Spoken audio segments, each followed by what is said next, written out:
Alger, 1961. Raymond Depardon a 19 ans.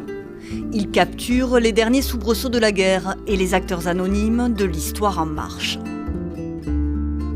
Des images qui dormaient dans les tiroirs du photographe. À l'approche des 60 ans de l'indépendance de l'Algérie, ça c'est dans ce quartier de Bab el Oued, ces gens là comme ça. Ouais. Il décide de les exposer au regard de l'écrivain Kamel Daoud.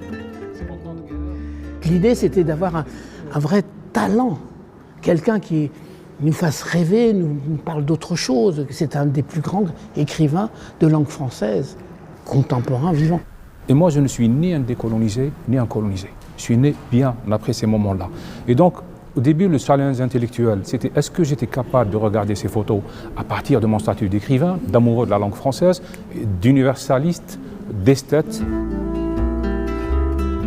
Avec ses mots, ses propres légendes, Kamel Daoud s'évade, prend la tangente pour offrir méditation, rêverie et un tout autre récit.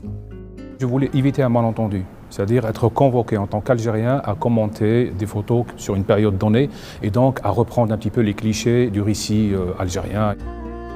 Une incursion dans le passé et un retour au présent quand l'écrivain accueille en 2019 Raymond Depardon pour de nouvelles déambulations photographiques à Alger et à Oran.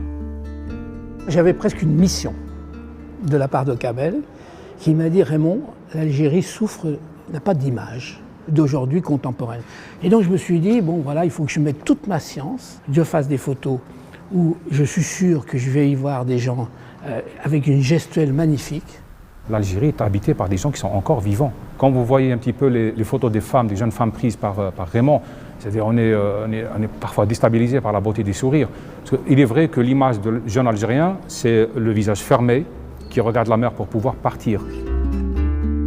Une exposition précédée d'un livre avec en préambule une belle rencontre et une histoire d'amitié entre les deux artistes.